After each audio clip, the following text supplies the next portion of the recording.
Good morning, everybody. It's Friday, the 22nd of August 2025. It's 6:45 in the morning. As you can see, very thick, heavy fog this morning, and I'm starting my morning run.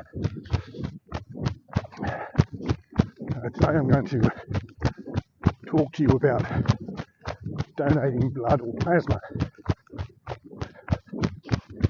Now, I should explain at the start, I'm not a doctor, I have no medical training, I've just done it a few times myself, and I was telling my grandson about it, and he wanted to know a bit more about it, so I said I'd make a video, and it seems like while I'm running is a good opportunity to do that.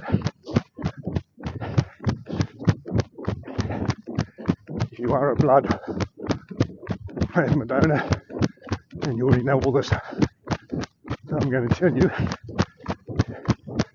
if you don't do it, and you've thought about it, then maybe this will be helpful. What I would suggest before you do it is that you go and see a doctor, have a checkup, and make sure it's okay for you to do it.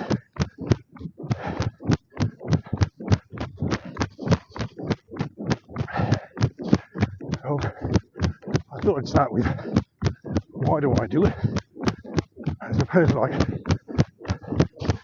many other things, it's because I can. But also because it's a way of doing something useful for the community.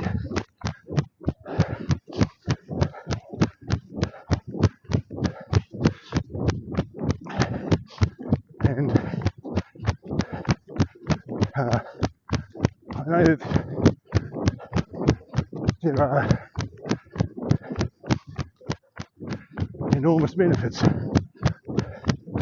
from me doing it. So I'll continue to do it as long as I'm able to. Now, I had the most common blood type, so the blood service, or lifeblood as it's called, preferred me to donate plasma. Plasma is sort of light beer coloured liquid that they're able to extract from your blood, and they're able to use it for about 18 different medical things. Now, I don't know what they are, but it's a very useful substance, that's the right word, and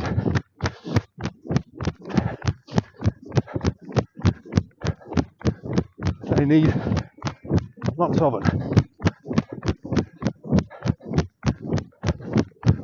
If you donate blood, you can only do that every 3 months, because it takes 12 weeks technically. It takes that long for your body to replenish the blood that you've donated. If you donate plasma, you can do that every 2 weeks, because your body replenishes the plasma more quickly, obviously.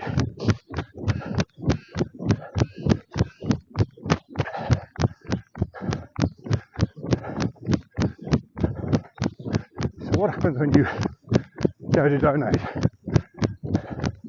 Well, you first of all are given a questionnaire. A questionnaire is a legal document, so it's important that you answer it correctly and truthfully. It asks you about your health. It asks you about any recent medical or dental things that you might have had.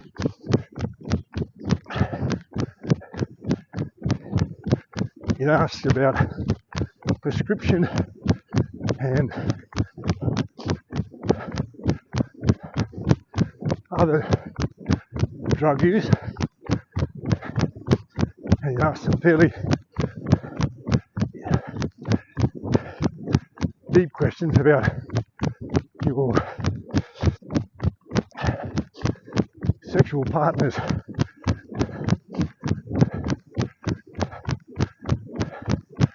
As I said, it's a legal document.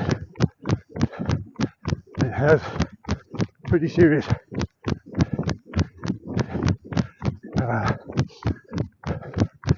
repercussions if you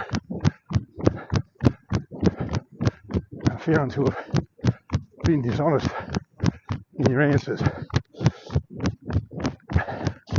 Now, once you've done that bit,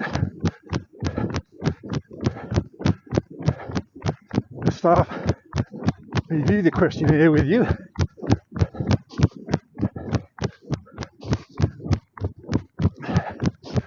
And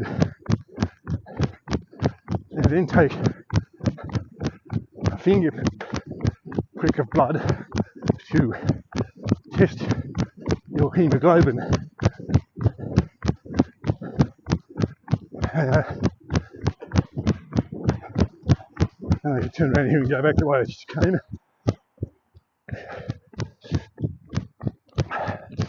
Hemoglobin is an indication of how rich your blood is in iron, and there's a range for what the figure should be. If it's too low, they don't let you donate, and if it's too high, you can't donate. They might even advise you to see a doctor and have some blood tests to determine the cause.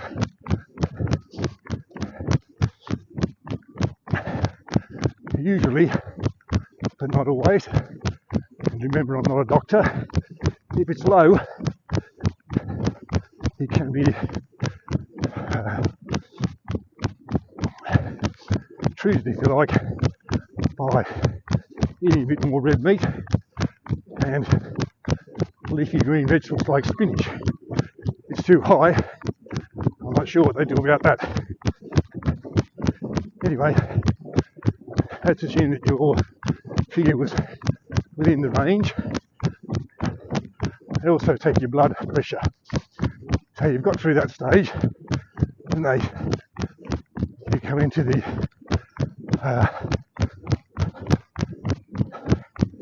part of the building where they do that, the actual extracting.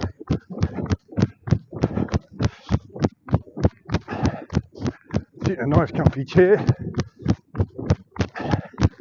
They have free Wi-Fi. They use surgical grade antiseptic to disinfect the area of your arm where they're going to put the needle to extract the blood or the plasma. And once that's dry, they put a fairly big bore needle and a little prick of paint uh, into the vein in your arm. They take small vials of blood as samples of your blood to be tested for a range of things, and then they set the process going. Now, if you're donating blood in a plastic bag that is filled with your blood, and it sits on a little cradle that rocks back and forth while you do it. I'm assuming that's to stop the blood from coagulating. Now, depending on your age and gender, they'll take a predetermined amount of your blood, which is, I think, about half a litre. And that'll take a while, depending on how quickly your blood flows and so on. In my case, since I donate plasma, the needle is hooked up to a plastic tube that's connected to a machine, and the machine takes an amount of my blood, puts it through some sort of process, I don't know what it is, it extracts the plasma, and you can see that going into a plastic bag and filling up, and then it returns the blood to you. Now again, depending on your age, gender, and how much you weigh, they take a predetermined amount of plasma.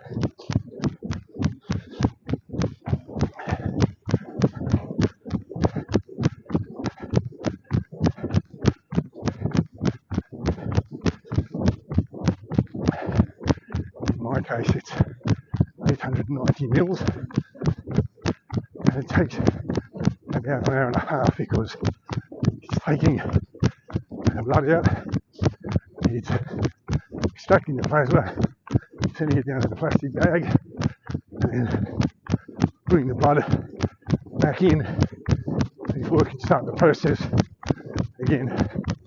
And I think it does that something like 9 times. Now at the end of the process, they give you some fluids. I think it's a saline solution of some sort, and then they unhook you from the machine and bandage your arm with a compression bandage, and you're able to go. They suggest you sit down for a while, have a coffee or a juice or something, have a light snack, which they provide, and then, as I said, you're free to go. Some of the reasons people don't donate, I suppose the most obvious one is they haven't ever thought about it. So maybe just give it a thought and see if you can do it. There's the fear of needles and all that sort of stuff, and that's a reasonable thing, and there's no way around that. There is, as I said, a prick when the needle goes in, but it's temporary and it soon passes.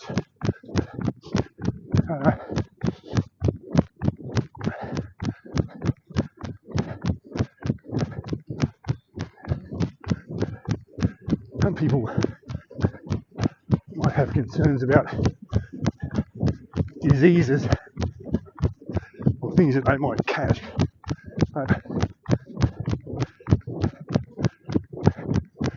you're donating, so they're taking from you. All of the equipment they use is properly sterilised. The tubes are once only used. They put in, you can see the people after they've